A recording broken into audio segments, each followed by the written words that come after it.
Does this every time, just about as we're going to go. Not strip off. No. You know Sandy's watching, that's why. I do. We've been speaking to Sandy this week. Good evening, everybody. Welcome to Wigan Fan TV.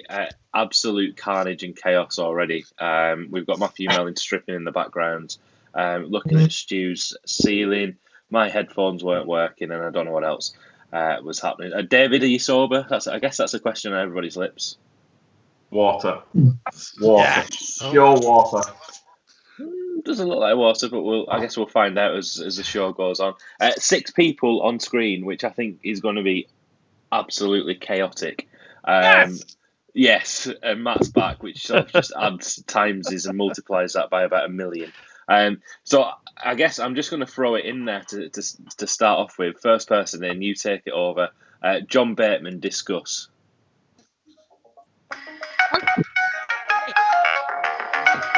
Whose is that? Whose is that? Me? A bit of Shaka Khan. Nobody. Like John Bateman. Very good. It was like perfect timing for you as well. Right, David, start with you. Seeing as you've gone with the musical intro.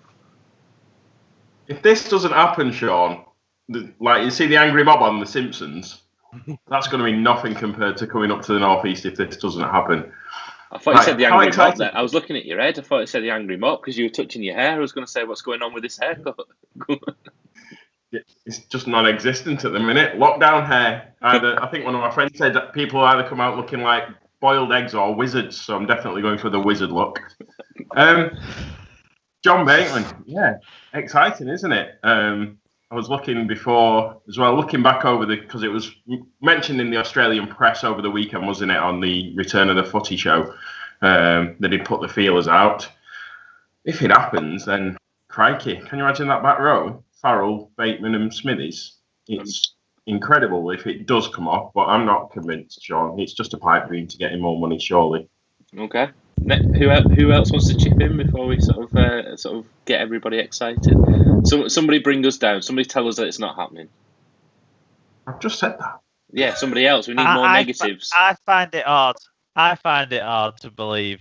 Yeah, but his daughter and stuff very important to him, so she's always a big part of that. And I'm guessing this has been a tough time for him because she would have been over, wouldn't she, for half terms and Easter and stuff like that. So they'll have had to go longer without her, so it's even more emotional. But I just can't see him having the same earning potential here. Who says that he will have the same earning potential though? No, I know, but he's talked a lot up to this point about wanting to make the most money he can out of his career, hasn't he? So... He has. Stu, your thoughts? No, I can't see it. I'd like to see him back, but I can't see it. But saying that, as the two lads have just said, family ties and all that, so who knows? But I can't see it. I really can't see it. If I was to pick a club where he would go to, I would say Titans, but we'll wait and see. I mean, that's very left field. Where's that come from? What, Titans? I don't know. Yeah. Just whilst I'm in the dark, Yeah, just throw that in. Throw it in the mix, as you say, Sean. Throw it in the mix. I do think he was like, it felt like he was destined almost to become a Wigan captain at one point, maybe 2017-ish, before the NRL talk started. So, we can hope for that idea, I guess. I love the fact that we talk about him as a potential Wigan captain after glassing a teammate. That to me just makes me proud to be a Wigan fan. Matthew, Wigan runner. It was what people felt, though, weren't it? It was, but it's so easy to forget, how we just chose to forget that and just completely ignore that because it was John Bateman, and it was just Lee Moss. You just move on, and we'll keep Bateman. We'll sort of pretend that it didn't happen, and now we're talking about him like the return of the Messiah, David. Matthew, your thoughts.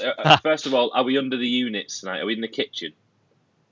Yeah, I've moved it down today.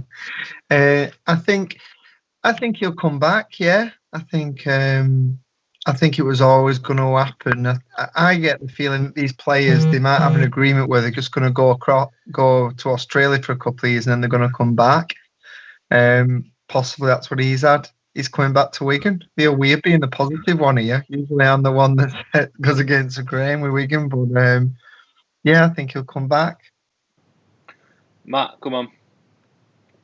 I just think that at the moment, I get the feeling he's pretty pissed off with the Australian media and the spotlight that he's under. I think that's one thing that he wasn't really prepared for. And in Wigan, there is no spotlight. So, yeah, he's coming back. There's a Batlight.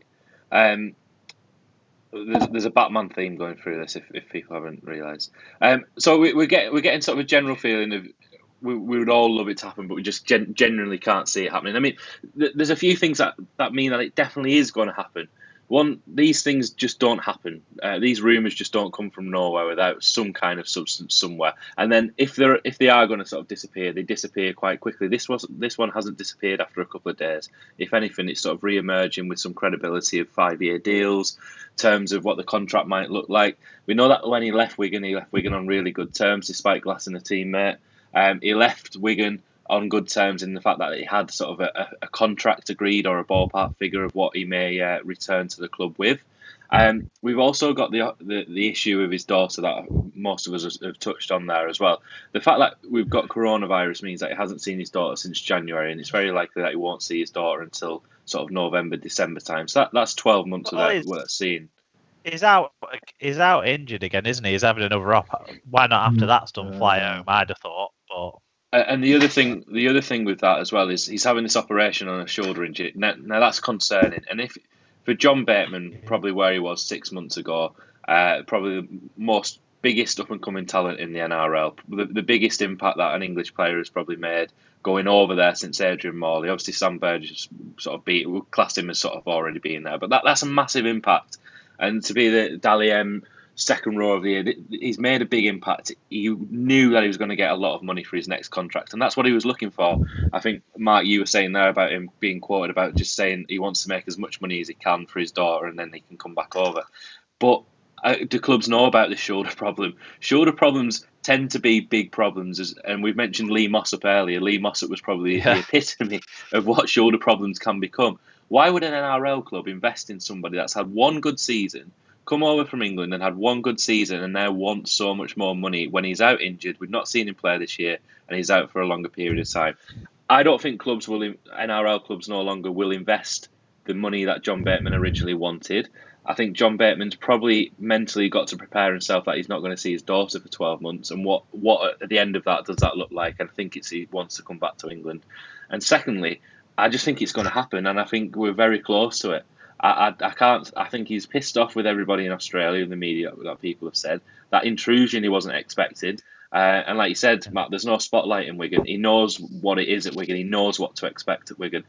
He's not going to make the money that's being touted around. The maximum, he's probably going to earn half of what he was going to do in NRL. But does he wear that up and say 2 good years in NRL, come back over to England for a few years? And is that a good enough money to sustain a life on? I just genuinely think it is going to happen, and I'm going to be shot down tomorrow when he signs for the Bulldogs. But at this moment in time, I just genuinely think that it's going to happen. Change my mind, Do you think David. that it'll happen for 2021 then, Sean? Given that he is still under contract at the Canberra Raiders for next year, and they don't have to pay him more than he's getting paid now next year. They can just pay him what this current contract is. Do you think it would be back for next year, even though he's under contract for next year? I do, and I think there's another sort of string to this, and I think the name of that particular string is the Oliver Gildart string. I think Oliver Gildart might be involved in this somehow, and that might be the release that sees Bateman come back over here.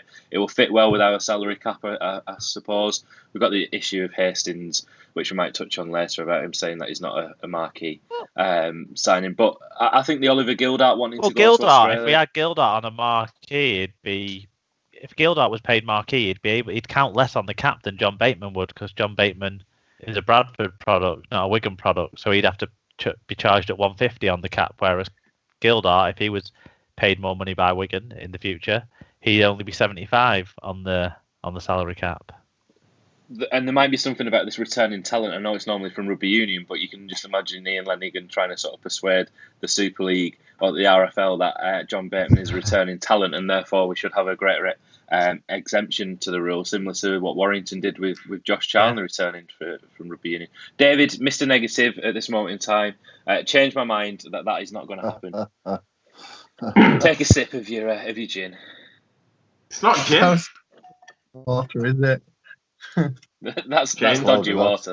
That's cloudy. That like that's cloudy. I just. One hell of a... I'd love it to happen, and obviously seeing Jackson Hastings comment on the original media reports as well, saying he'd give John Bateman all his money just to play alongside. And you think, well, could it happen? But we're not going to go through another situation. Like, I know you're saying about his daughter being a big influence, but yeah, I'm with Mark with he wants to earn as much money as he possibly can to give her the best possible life he can, and he's not going to get that at Wigan. He's just not. It's just not feasible. And, we're in a very unique situation. It's not going to be like this forever. It's not, we're not going to be in lockdown for, we're going to be in lockdown for this year, and you might not see it until this year. But once this sort of initial phase is over and lockdown so it's not, it's swapping headphones. These are serious headphones now. Yeah, he's going to tell me off. He didn't argue with him anyway. But no, we all desperately want it to happen, but it's just my daughter's going to be hunting you down if it doesn't happen, Sean. By the way, do we all desperately want it to happen? Can we live without it happening? I mean, I can live without it happening as much as he's a great player, but it's not the end of the world for me if he doesn't come. We've got Liam Farrell, we've got Willie Isa, we've got Ben Curry coming next year. We've got Sam Burgess plays a bit of second row when he comes back as well. So yeah, I mean, only Chris Van Lindsay watches this. Probably looks and thinks, "Got to email that Sean fella again." I really don't want it. I'm convinced by Ben Curry. So I mean, it doesn't feel like it's not the return of Sean Edwards and sort of not coming as manager. It doesn't feel like that kind of gut wrenching feeling. If he doesn't come, it just feels like a bit of a bonus. Stu, I'm just shouting your name.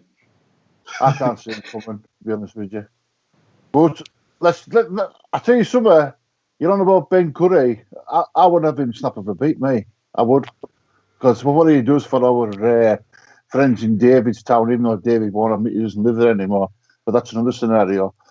I would have him snap of a beat, me, definitely. He's snapping some beats. It's a good job Facebook we've got captions on this now. Matt, you sort of final thoughts on Bateman? Summarise it for us. Do you know what the best thing about it would be if he did come for next season? It would eclipse Warrington's latest signing. Yeah. And that would feel good. I think that was the point Stu was trying to make. Was it? Yeah. Okay.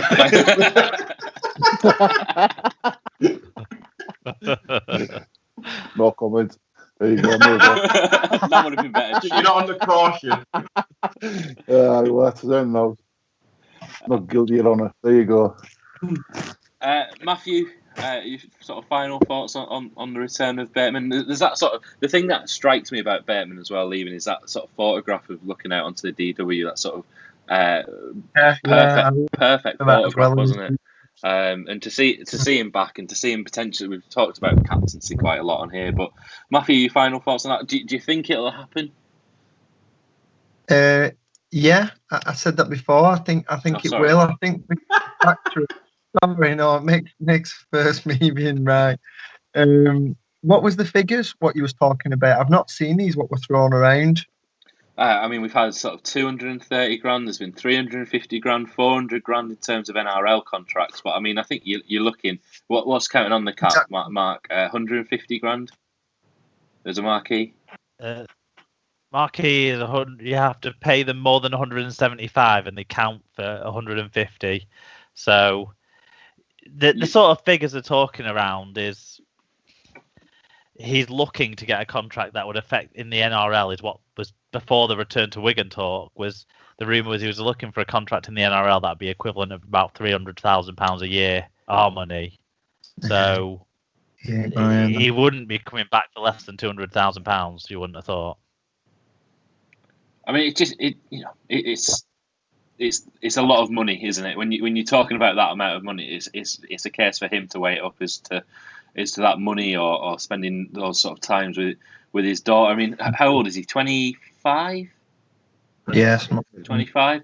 I mean, even he could do a few more years at Wigan and then go back, couldn't he? When his daughter's a little bit older as well. But there's always plenty of option for that. But I just don't know whether he's got that value in the NRL anymore with this shoulder problem. I just don't know whether a club would be willing to pay him that $300,000 for him to just have a shoulder injury that's perhaps not being fully understood yet. Go on, Stu. Sorry, you were making a noise. Yeah. Well, sorry, go on. We was talking there. Go carry on. I'll say something a minute. Go on. We was talking. No. Well, I was thinking, right, you're on about, we've got a potential captain here who's coming to the end of his years, right? Now, we don't know if he's going to play on because of what's going on with this coronavirus. Would Bateman, obviously there's issue with his shoulder and that, would Bateman not be the ideal replacement if Lockers didn't? He said, right, that's it, I'm not playing. What do you think about him coming in to cover on that position? So many questions there. As a captain, you know what I mean? As a captain. No, I'm saying due to all this corona, you know what I mean, laddie? You know what I mean? Well, I think we've already got a ready-made replacement, though, haven't we, in Smithies? If we can keep Smithies. Yeah, he'll go to camera and swap Neil. We've plenty of time for Smithies yet. We've got at least another 2 years before he goes to Australia. At least another 2. I think Gildart might be the key in this. I think, and it kind of takes us nicely onto George Williams, I guess. I think what George Williams does over the next few weeks, if he can back up that performance from last week, will probably give Ricky Stewart and the people at Canberra a bit more faith in English backs, or the NRL a bit more faith in English backs. This sort of myth that English backs can't perform in Australia. Let's move on. We might touch on Bateman, I guess, later on. But if you're just joining us, news that David has confirmed that John Bateman will sign within the next 48 hours. Any problems, see David Bailey. He's been in plenty of bother as it is on Twitter recently, so just throw more stick at him. He doesn't mind. He'll probably claim it was my idea, actually. George Williams. Matt, let's start with you. Did we all watch the Canberra game? What did we? I mean, of course we did. What else are you going to watch? Matt, your thoughts on George Williams, his performance, his sort of 2 assists against Melbourne Storm? What a great game he had. What a great game. I haven't got a clue what's going on here. You all sound like Daleks in my ears, so I don't know what's going on. Your headphones. You put on Doctor Who headphones on. Doctor Who ones on? Yeah, change your headphones.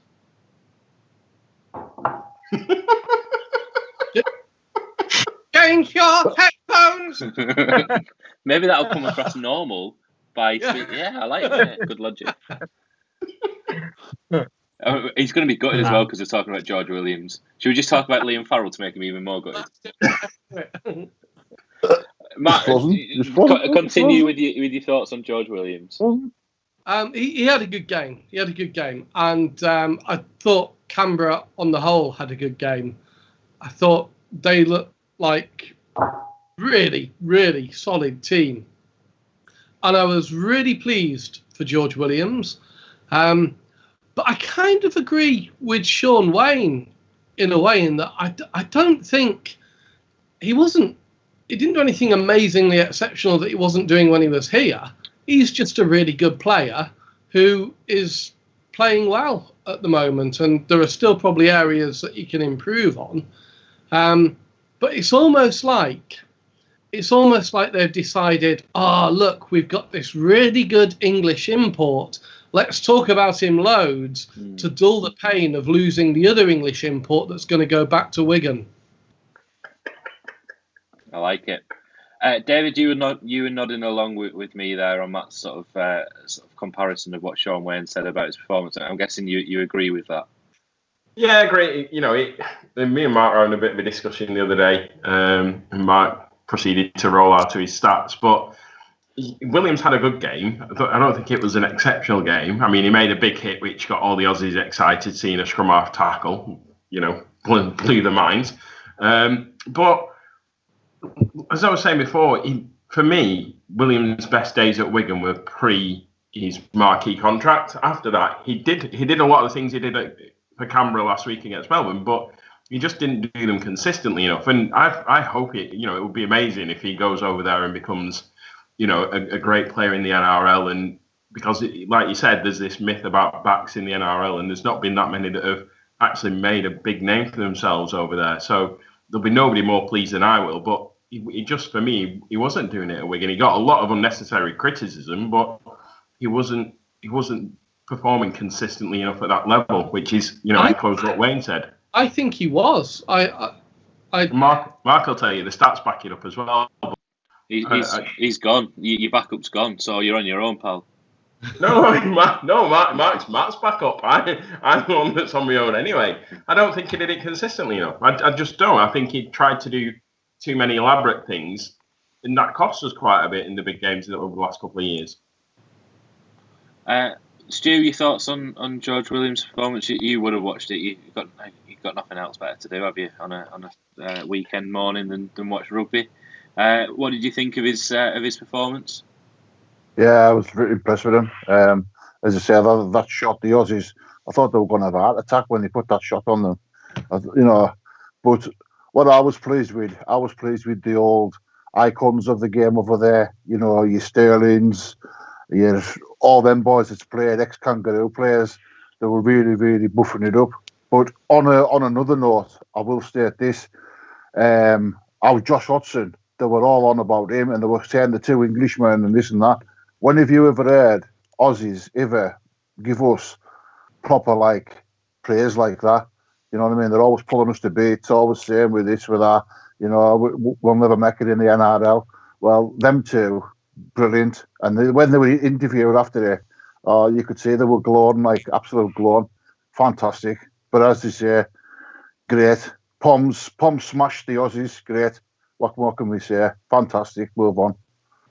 I'll come to you in just a second, Matthew. Andrew's just put a comment on here, which we will touch on in just a second, about Wigan putting in a bid for the National Rugby League Museum. So we will discuss that in just a second, Andrew, because Matthew, out of all the people, will definitely have something to say about that, because he's Mr. Wigan. So we'll bring you up to speed with that in a second. Matthew, of all the people, you may be the one that didn't watch the game, because on a morning you'll probably be out running on a weekend. But George Williams had his best. Well, I mean, how many games has he played over there? 3, 4. But had a good game. Got 2 assists for Canberra. But your thoughts on Wigan doing it and smashing it over in the NRL, as Mark has obviously given up. He's now contributing via the comments with his stats. So over to you, Matthew, and we'll throw Mark's stats on the screen.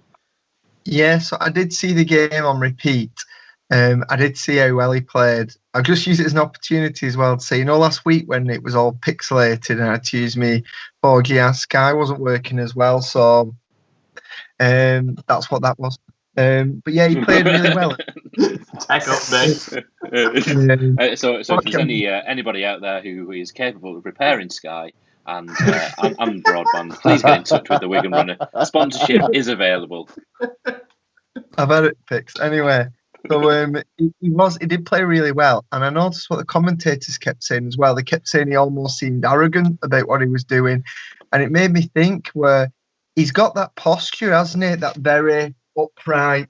It's natural what he does, but if you don't know him and you see him for the first time doing that, it's a little bit like Ronaldo, the football player. Do you know what I mean? The way he conducts himself, the way he stands. Does that make sense? I'm just enjoying you sort of standing up and sort of trying to describe it to us. Can you hear me? Yeah, go on. All right. Yes, it was just I noticed that they said that, the commentators, but yeah, it was brilliant seeing him do well, wasn't it? I think hopefully it continues, and there's just something about when one of ours goes to Australia, isn't there? And because we perceive them to be better than us. Well, I do anyway. and the big moments when one of us goes over there and they look up to one of our players. It's just got something special about it, hasn't it? Here he is. Oh, what have I missed? Oh, we've had half an hour section on Liam Farrell leaving, but we'll skip over that. We're just listening to Matthew at the minute. Can I just say as well, guys, one other thing I should have mentioned last week. Did you notice in the crowd the cardboard band for that game? Yeah, we saw Dominic Cummings and. What do you think of that? Tim, who does the Super League pod with me, he was in the crowd as well. Really? Brilliant. It's a great idea. It's a great idea, isn't it? You know, it's sort of the novelty of it.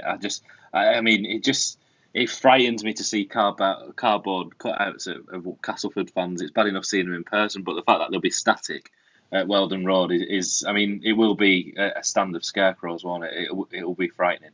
And they won't have the option of sitting down, of course, there in the away end. So it's going to...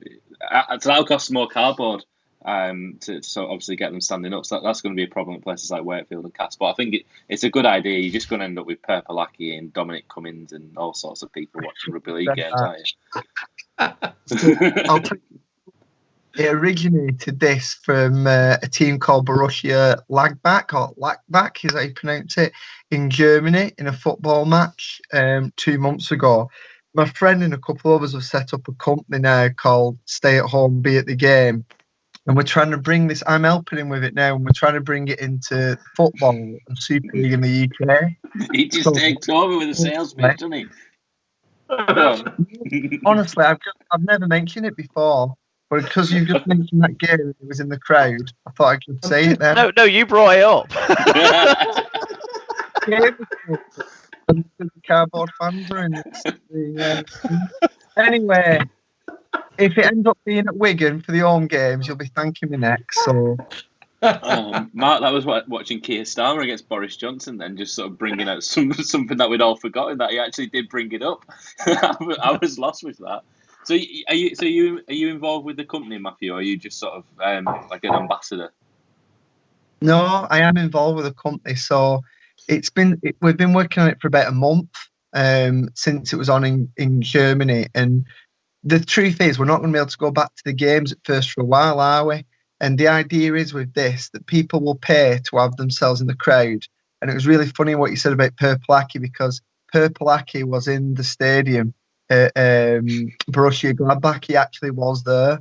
Dominic Cummings was at the game in the Canberra game as well. So it's an opportunity for people to be stupid and obviously sending a picture of somebody that everyone laughs at as well. But it all adds to the fun of it at the end of the day rather than an empty stadium. So I want 10 Wigan runners, all with the different stages of hair, right through to the Alice Band version.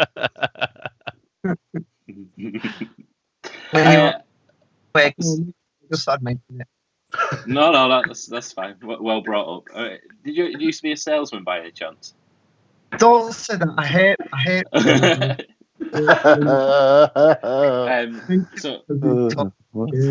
So we were talking about George Williams. We were talking about George Williams, Mark, when you left us, and then we went off on a tangent to Per Palaki and then came back to you. So you said you were going to get some stats for us. Tell us about how well, or a reality check about how well George Williams actually played. Well, George, he had 100 running meters and the 2 try assists, didn't he, in the game on Saturday, and it was fantastic vintage George Williams stuff. The new rule changes, I don't know if you covered that whilst I was off. That kind of, I guess, suited him a little bit. Suited him a little bit. And Hodgson is the kind of hooker Hodgson is really. We talked about this, didn't we, before, that'd suit Williams' game because he wouldn't have to be the man who controls everything. And there was 1 or 2 kicks that weren't ideal, but we forget as well. We do. I don't know what we're forgetting. It's going to be something good. Yeah. Oh, am I going to get? Go on, Mark. He says, I can't even remember what you said. What did he say, Mark? I've got a bad connection or something. I don't know what's going on. My computer's giving up because I'm having to work from home all the time. It's having a fit. He saved a try as well, didn't he? Mm. So, Yeah, he did. You keep mentioning try assists. They were bloody good try assists. What's the matter with him? What's up with him, man? I can't hear anything. I don't know what's going on with my internet connection. I think you're having a breakdown. Never mind. You I was just going to say, you just had to see Fan TV Mark's breakdown live on it. Mark, it's okay. So, we're here for you. It's nothing new, is it? What we've seen out of him is nothing new. We know that as Wigan fans, even though some Wigan fans think that he wasn't very good for us after he signed his marquee deal. He actually had a better tries and assists per game ratio after he signed that deal. So that's, he was involved more in games after he signed that deal, whatever people want to think. But yeah, we know that he's capable of this, and I think he's in an environment that fosters his talents, and hopefully this isn't a one-off. And the fact that he did it against one of the best teams just shows what kind of player he is. Absolutely. I mean, I think without sort of going over what everybody else has just said, I sort of echo the thoughts of David, Matt, and Sean Wayne. Strangely, on not that he's been on here, Mark. You've not missed that. In terms of he had a good game, didn't he? He played well, but we've seen so much more of George Williams. So it's not a case of if he put in that performance for Wigan, we wouldn't be getting silly excited like the Austrians have. Oh no, we'd be saying that is rubbish. Oh, there's not a worth lot of the money. Who do you think he is after he signed this deal? Absolutely, he only set up 3 tries. What a joke! Embarrassment. But I think the biggest test for George Williams, and it was within his Wigan career, and I think this is probably why he had a lot of criticism, is that consistency of week to week. That is going to be the biggest challenge for George Williams now. Is not to think, well, I've just played really well against one of the best teams in the competition in Melbourne. He's backed that up now for 3-4 weeks and sort of have that performance consistently. And I think that is where he potentially may struggle a little bit in the NRL. But I mean, I really hope that he doesn't. He did have more combined tries plus assists than any other player in Super League since when he became our starting standoff at the start of the 2015 season. So let's not kid ourselves. This guy was the most player in Super League for 5 seasons. So he can be consistent, but yeah, like all the time, we don't want to see the frustration, do we, that we could sometimes get with him when he was playing for Wigan. We just want to. I think everyone supports him, don't they? None of us are annoyed that he's gone, angry at him, or anything like that. We all support him and want him to just be amazing. Absolutely. You mentioned the 6 again rule. We'll go on to that next, because that seems to be the new exciting thing that will support the likes of George Williams, Josh Hodgson. It frightens me from a Wigan point of view, or it would do if we still had Michael Maguire in charge, because the wrestle is no more. Stu, let's come to you first of all. Obviously, this new ruling that's been brought in over the sort of the lockdown period, 6 again, an infringement at the play of the ball. The referee just basically shouts 6 again, and off you go. There's no break in play. There's nothing to touch. There's no opportunity for the defence to reset the line. Would you like to see it come over here in Super League, and how do you think it affected the NRL games at the weekend, Stu? Yeah, I think it's good. It keeps it going fast. As the other day, you're on about Michael Maguire when he was with us. To me, it was Joe Tompkins that was a penalty machine when he's over in France now. So, and even though I hate to admit this, my favourite player, Willie Ice, is a little bugger for that, giving penalties away. I'll admit it, but as you say, that's what it's there for. Speed it up. We all like to see the game being quick and fast. Good idea. Love to see it in Super League. Brilliant. Matt's gone. I think I don't know whether it was the word Willie or the word bugger or the words two words used together. that's sent him. Matt, let's come to you next. Time. Matt, your thoughts on the 6 again rule?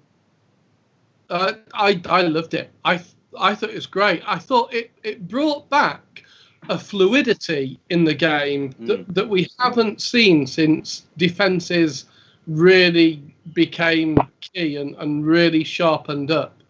And that's a brilliant thing. That is what will get more people watching the game. I think it's a genius ruling. And I agree with you. It's not necessarily going to work in Wigan's favour at first. Having said that, we do have one of the fittest teams in the league, and Wigan will adapt to it.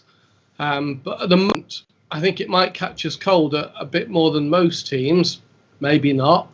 But it's amazing. It turned it into such a spectacle. I loved it.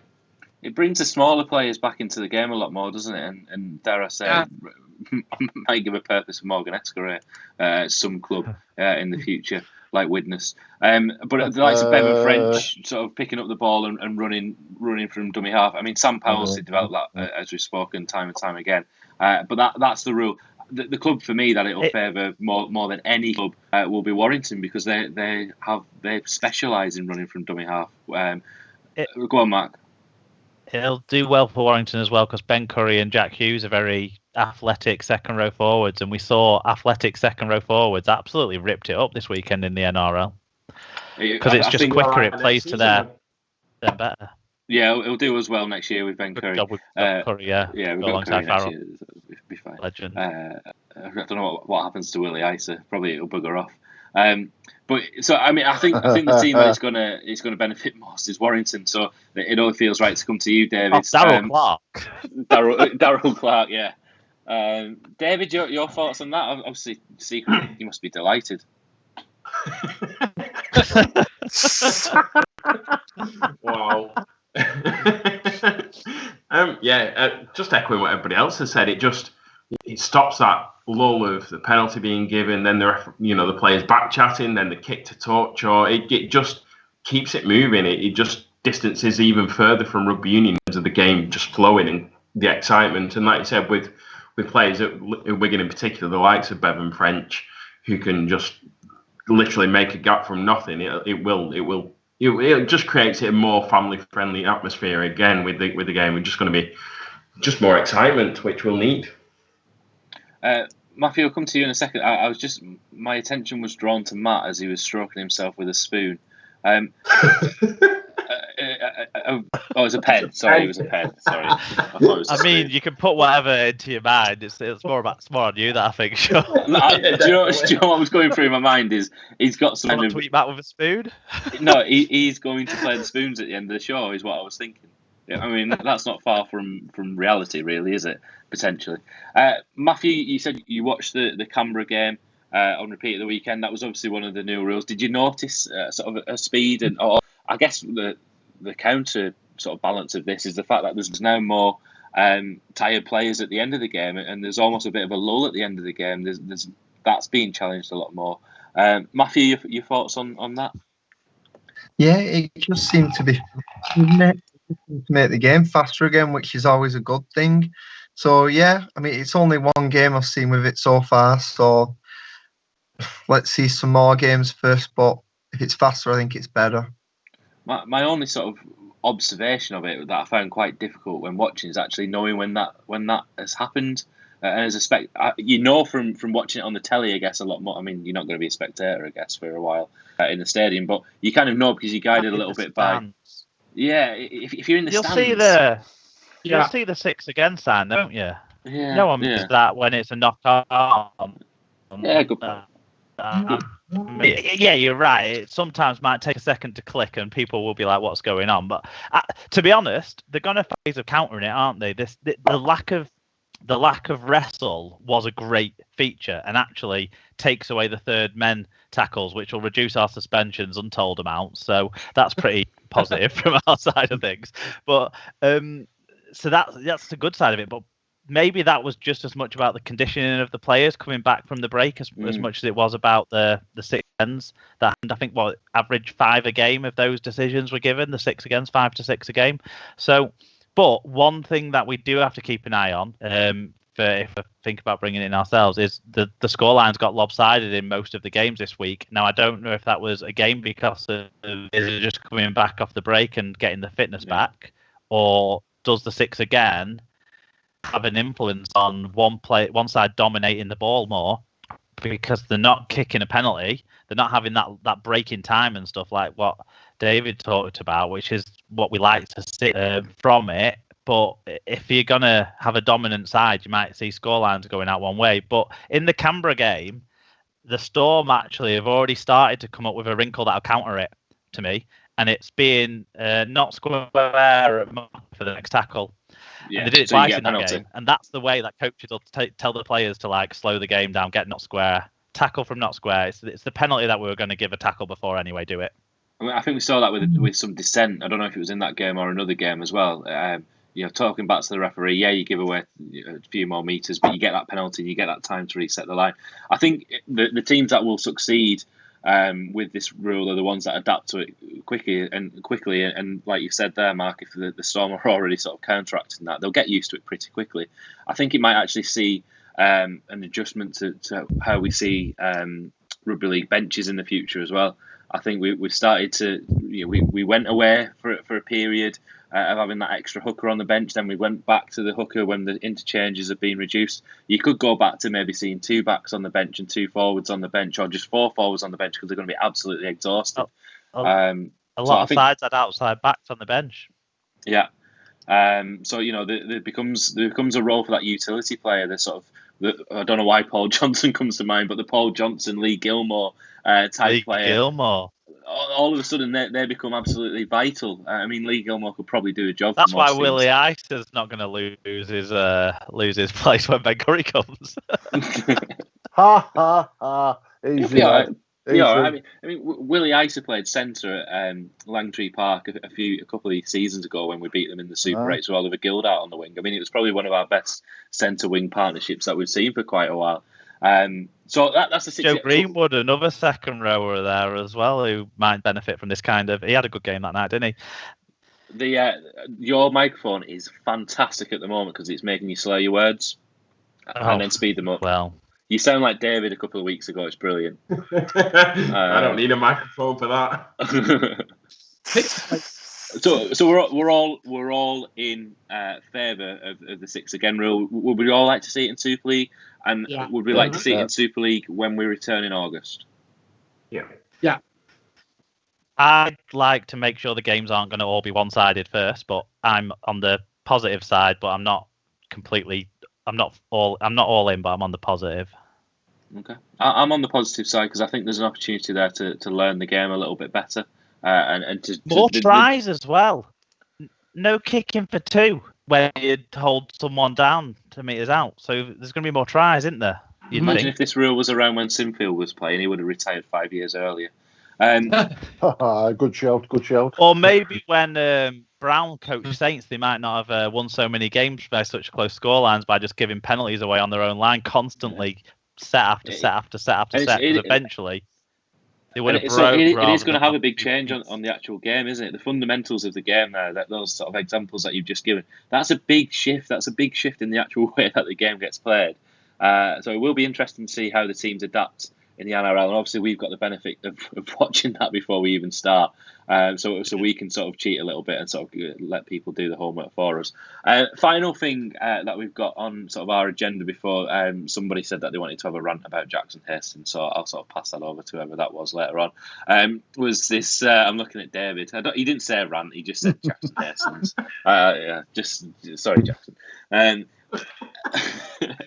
Robin Park. Let's quick, and I'm going to come to Matthew Mellin first on this. So Robin Park is putting a bid for the National Rugby League Museum. It was Bradford won the bid in about 1937, and it's taken them that long to even formulate a plan as to what they're actually going to do with it. Rugby League Cares, that's the sort of group that's overseeing it, have basically said you've taken too long. We're going back out to procurement. Part of that will be the George Hotel in Huddersfield, the birthplace of Rugby League. Got a pretty good background story, pretty good sob story as to why they might want to put it there, I guess. But Matthew, your thoughts on the fact that Robin Park could become the National Rugby League Museum? It's a great idea. I think it should be. Where else should it be than at Wigan, with the success that we've had? And that's not biased, is it? Well, I mean, it is, but it's right. No, it's not. So it should be as well. I've never understood why Sharpies and what was originally Kudos were empty for so many years. Why is Wigan not had like a bar there for fans of football and rugby to go to before the game, after the game, memorabilia, all the awards, all the trophies that both clubs have won? we are so missing something like that. Wigan Piers finally realising its potential. We've got Robin I know Park. We've got that now. We've got a fan village. We've got a mega store in process. Yeah. I'm rambling, but Johan, you also said trophies plural when you were talking about Wigan Athletic. Ocean playoff finals not count as trophies. Sorry. Or the auto windscreen shield. Yeah. Matthew, you seem. Come on. You seem down now. Come on, you're Wigan. Yeah, museum. Absolutely, we should have that. It'd be brilliant at Wigan, wouldn't it, with all our success in the past? So yeah, it's a great idea. Carol, it's difficult to sort of explain this comment with not much context, I guess, other than Robin Park is wrong. I think the context of Robin Park is wrong for the museum, or it might just be wrong in general. But I think it's a great idea to have it in Wigan. I think what Matthew was sort of going on there about, we had it sort of touted as Wigan Pier, didn't we? A few years ago, that Wigan Rugby were going to buy Wigan Pier these few years ago, and they're going to turn it into supporters bar, and it was going to be a museum and all this kind of stuff. But I mean, we've had to settle for Robin Park and share it with the council. But that feels like the Rugby League thing to do. Matt, your thoughts on that, potentially being the home of the Rugby League museum? Totally should be Wigan. Totally should be. Right. The six of us, you say to us, the George Hotel, we all think of the same thing. We all think of the birth of Rugby League. I talk to anybody else about the George Hotel, and they're like, what, where's that? Someplace in Swindon or something. It means nothing to anybody now. Wigan, you say the word Wigan to people, straight away, they say to you, oh, Rugby League, or Uncle Joe's Mint Balls. That is Wigan. Wigan should be the home of that museum. And you know what? In the museum, they can have a little thing about the George Hotel.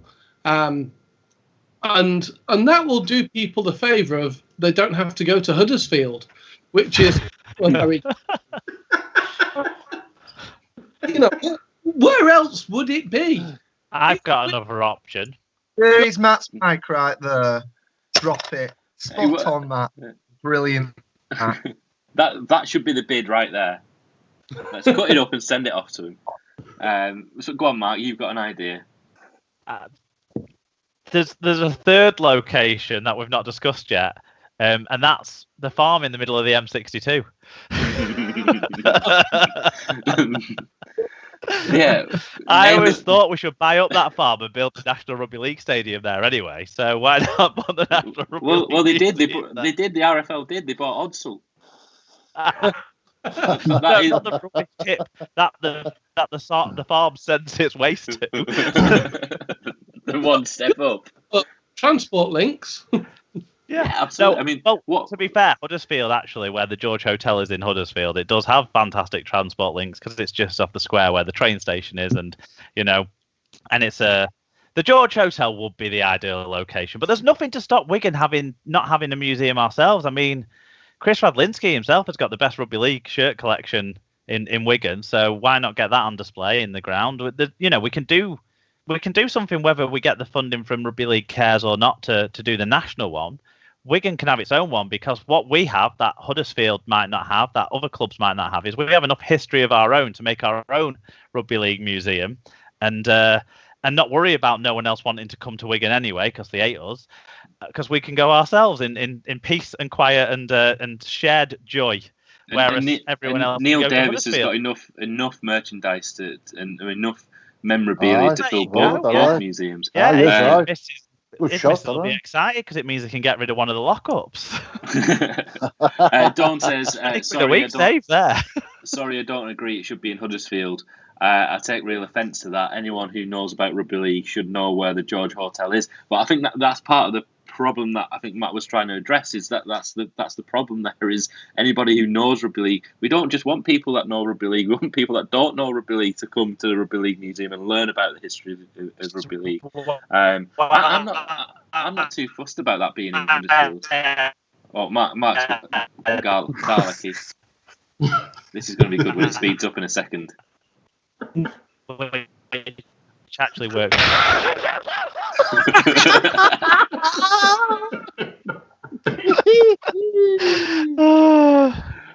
David, let's come to you. Museum. Do we have to? Yeah, I mean, I think when I looked at the Helliwell Jones Stadium, doesn't have. I did look. It doesn't have enough room for the museum for you. So obviously you're stuck really. You've got the Evans Alshore garage across the road that's closed down. You can just use that. Just fitting in a garage. Well, it's a car garage, so there's enough for enough for a few things. Yeah, they can have like a couple of the wire flyer suits hung up. Soiled. Of course. This is the one he was going when he beat Marwan Kukash. This is the time we nearly won Super League. David, your thoughts on if Robin Park did get it, what does that mean in terms of for Wigan? I take Carol's point in the comments about. I lost it a little bit because I think it was a reply to something else. But Robin Park feels great as a match day. But is Robin Park there as a sort of a suitable venue for people visiting sort of day in, day out? It feels great that it could be in Wigan, and Robin Park kind of fits that because of where we are at the moment with Wigan. I'm not 100% sold on Robin Park as a venue. So, David, your thoughts on that? Yeah, I think you're right. It would be great to have it in Wigan, and Robin Park is the place where it would fit with the Warriors and the council. Is it ideal? Is it going to bring people in specifically for the Rugby League Museum? Probably not. And as Mark said, then you've got the other side of the coin with, would fans of St Helens and Warrington and Leeds come to Wigan to the Rugby League Museum when they can't stand us anyway? They might not do, so it might be a bit counteractive. But I'd love, it'd be great for Wigan. And I think on Robin Park, it is fitting because, Robin Park was the place where the schoolboys used to play, so where Wigan schools played for many years, which is, where our success started. When the schools and everything around in the under-11s started in the 60s and 70s and 80s, it's no accident that we've got this conveyor belt of talent, and a lot of those players played on Robin Park week in, week out for Wigan schools. So it's a fit in that respect, but commercially, I'm not sure whether it would be. Stu, as a Cumbrian, but a Wigan fan, your thoughts on the location? Yeah, I think it's spot on. The fun village there. Everything else is gathering momentum for what they've done since they've moved from Model. Yeah, why not? Give it a go. So but as for the thing about Neil Davies, well, if he's not the man for memorabilia, who isn't? Get him to get some stuff on the show and hang it up. I completely agree with you, but I think there's two things here. I think there's a Wigan museum and a Rugby League museum. I think Robin Park for a Wigan museum is spot on. I think Robin Park for a Rugby League museum is missing the mark a little bit, and I also think the George Hotel is missing the mark a little bit because it's been tried. I've got Ewan's comment on there, so it's been tried and tested. People aren't going to just nip out that.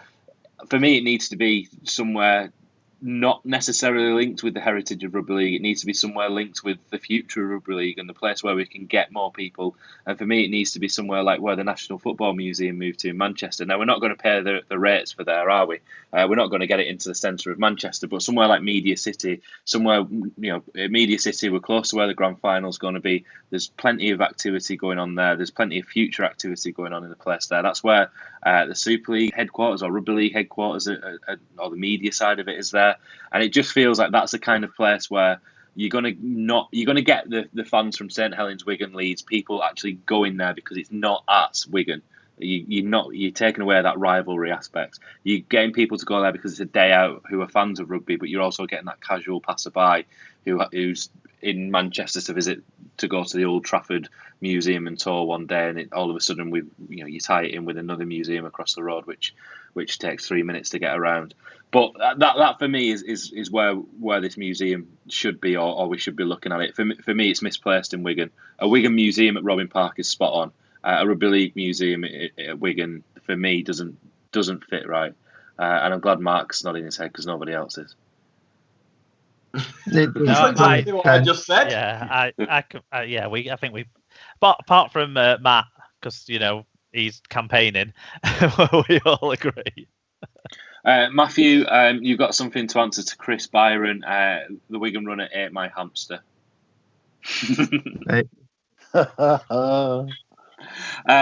Right, let's move on to sort of wrap it up. We've got sort of 5-10 minutes. We had on the suggested agenda, somebody mentioned Jackson Hastings. Somebody wanted to discuss him.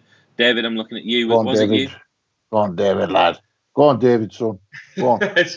No, it's just about the Behind the Athlete podcast, really. I think he's on the second episode's out now, featuring Zach Hardacre, which, if people haven't heard it, Jackson Hastings, when we were in lockdown, started doing a few sort of video calls, and he got Zach Hardacre on one, which was really good watch.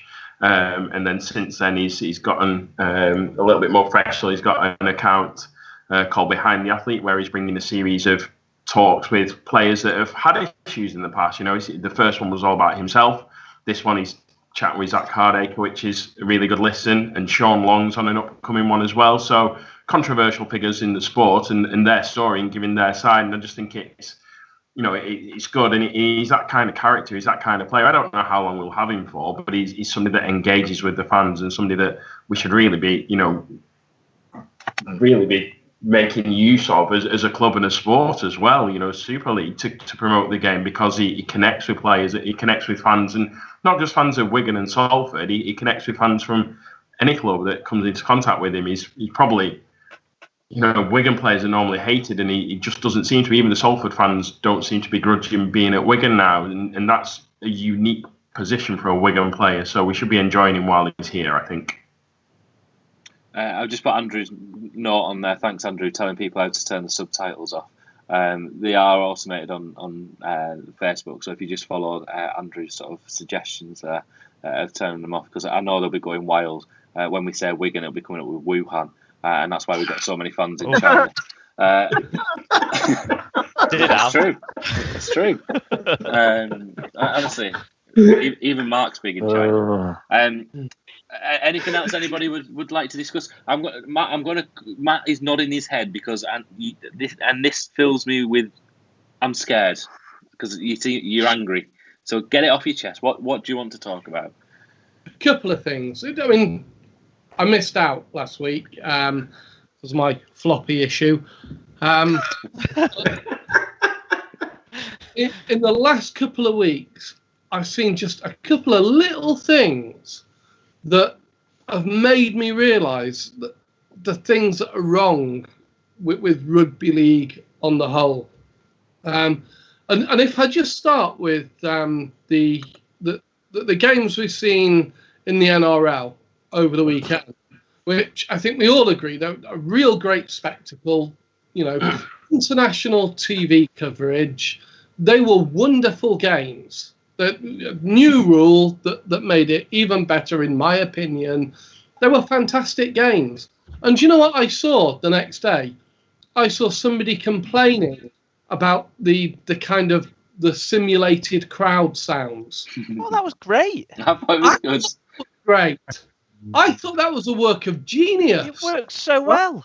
And somebody was moaning about it. Oh, don't like that. I mean, for a start, they've got a mute button. Like it, mute it. And apart from that, they seem to be saying, I mean, be calm. Is it the case that people have been hanging around waiting for a situation like this, thinking, oh, at last we can have some silent rugby league? What are these people? Are they librarians? They were the same people who were saying there was no atmosphere in the round 2 games behind closed doors, though, aren't they? Exactly. They're the same people. And they were saying, oh, but it doesn't sound right. It doesn't sound authentic. This is like people who watch porn and complain about the dialogue, right? You've got action. You've got rugby action on the screen. Focus on that.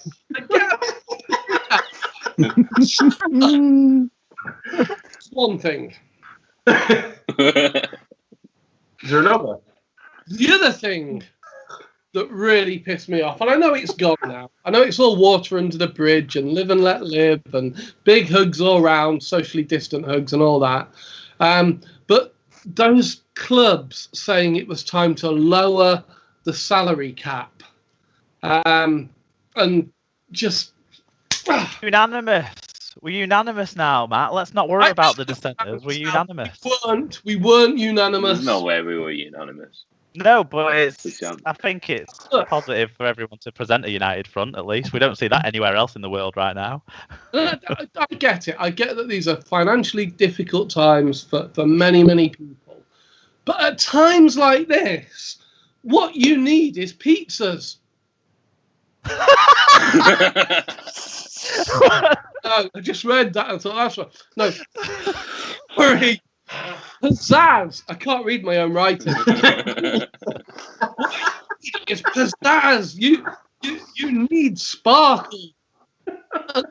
And to say, cut the salary cap now, that's not just a retrograde step. That is not just, the idea of taking a sport and making it a shadow of its former self.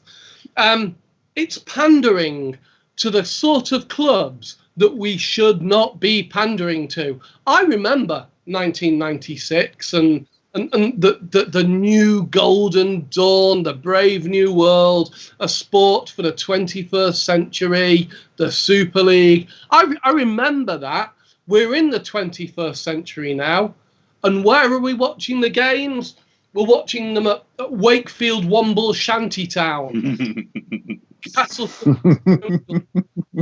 Hull KR's Siberian Gulag. You got that in. Who are saying, oh no, let's lower the salary cap. We don't want to be left behind. They're already left behind!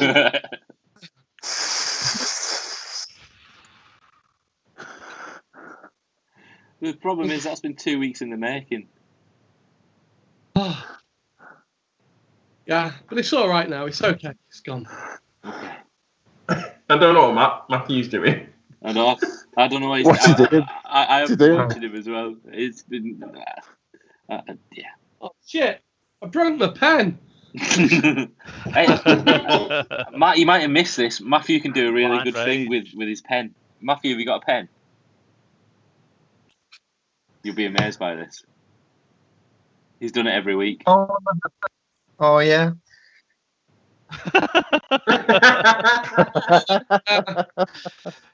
David forgot when he did that the first time. He was too drunk. He did. It's getting longer. It is really long now. It does with time. It's a strange thing. It's a strange concept. Right. Let's wrap this strange show up. Two people that I want to come to. Stu, David, thank you for taking your time as always to come and join us. Mark, do you want to bring us up to speed with Super League Pod? And you promised a referee show at some point. Anything on that? We haven't done a referee show yet, but we're certainly willing to. I need to get in touch with it's Peter, isn't it? Who could be involved, and Paul, who I know, is a few people I know. So yeah, we can do that coming up. Yeah, to be honest, I've been very busy with real life work to plan anything new. We can tell you're very stressed, Mark. You're very, very stressed. Just relax. But we be more like David. Well, he's on the beers now anyway, isn't he? Good lad. I was going to say, well, the games are back, aren't they, with the NRL? So we had quite a bit of chat about the new rules and that sort of stuff. So if you wanted like longer talk of that, then we did that on the Super League Pod this week. Yeah. I mean, you've sold it there. Brilliant. What you need next week is you need Matthew Mellon to sell your show for you.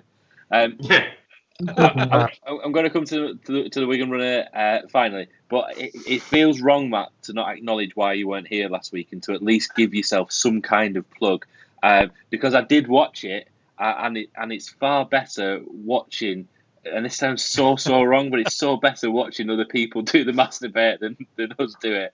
Do you want to just give a little bit of, because people want to know what you're doing, give a little bit of an insight to the Barking Toad. This is your chance. Okay, well, the Barking Toad is a comedy night I run in Cirencester, and because all comedians are currently out of work and a bit frustrated, we've started a couple of online projects. We've got the Barking Toad Trivial Pursuit podcast, or BTTPP, as we're calling it. That can be found on Mix something or other that I can't remember right now. Mixcloud, that's the one, yeah. And I'm your agent, don't worry. The longest game of Trivial Pursuit ever. Which is on YouTube. So if you type in Barking Toad Masturbate, you'll find it there. It was considerably less floppy. It was a much more firm masturbate than I'm used to. It was much better than us doing it. I think that is the new venue for it. If I'm being completely honest, because people were prepared for it. People actually had people did preparation for it. What did people actually believe the views they were giving as well? I mean, believe no, but they were certainly prepared for it. So definitely give that a watch. And then Mr. Melling, over to you. What run number are you on? What are you doing tonight? Or just bring us up to speed with the life of the Wigan runner. Day 1,250 today, and it's where am I running Wednesday. It's not in Wigan tonight. I was expecting to leave 5 minutes to go, so it's probably going to be late. I'm so sorry. But more importantly, tonight, thank you to Sean, we're going to give away one of the NHS Wigan Warriors Fans TV t-shirts to the first person who guesses where I'm running Wednesday. Aren't we? We are. Matthew rang me while I was in Darlington Memorial Hospital car park this afternoon to run that by me. My little girl managed to bump ahead. So how's she doing? Yeah, she's good. She's absolutely fine. But it was forgotten about it and already banged her head again. Pretty much, yeah. But it felt fitting that you rang when I was in an NHS car park. That's all I was going to say with that. But yeah. So that's on your Facebook page and sort of social channels later on if people want to watch that and guess. Look at 9:45, I said, but it's going to be 10 o'clock now. So yeah, it'll be about 10 o'clock. It'll be. What are they worth, Sean? About £20? £15 on the website for people to buy. I'll send you the link and everything again if you need to put those on. But yeah, £15 and still they'll be available forever pretty much. But thanks for that, Matthew. Gents, thank you very much. Stu, Mark, David, sorry. Matthew, anybody else that I've missed out. Matt, I'm going to encourage you to go back through the comments and reply to Dawn's comment because she needs some help with a question that she's putting on there. Have a good evening, everybody. Thank you very much, and we'll see you all next week. See you later, bye. See you later, everyone. Bye.